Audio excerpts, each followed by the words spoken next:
Over the weekend, Drudge Report, conservative news aggregator Drudge Report, had a huge headline. Coldest year on record. Of course, it's meant to imply that the global warming component of climate change is just not real. Now, even if it were true, we've only observed temperature over a relatively small amount of historical time, and it would be kind of worthless to even say, even if it was true that this year was really cold, it wouldn't really tell us much about broader climate change. But the funniest part is that it was a straight up lie. Over the weekend, the right went absolutely nuts, fetishizing and pleasing themselves over this so-called report that this was the coldest year on record, when we actually go to the scientists at the National Oceanic and Atmospheric Association, the NOAA, also known as NOAA.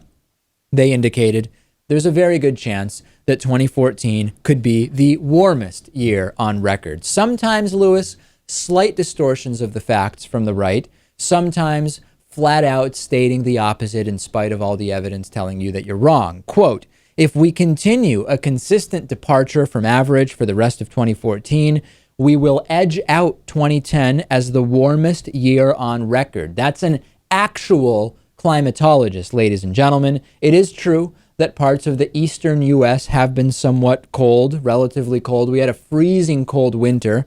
But if you look at the global picture, the east coast of the United States does not a global pattern make, and it just seems that the right doesn't care at this point.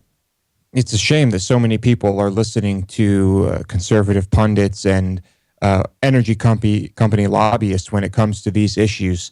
It's like people reading mommy blogs and looking at Facebook pages when they're considering vaccinating their kids.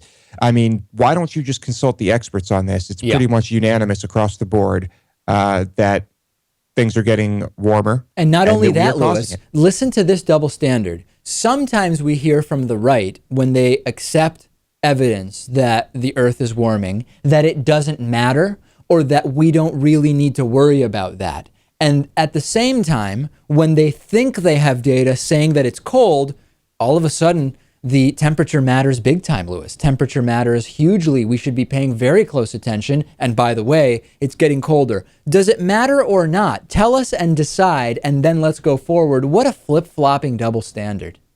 It is a pretty obvious double standard, yeah. But, you know, we're going to have to deal with this one way or another when usually we just don't deal with things until they get so bad that we have no choice. Follow me on Twitter, twitter.com/dpakman. Back after this.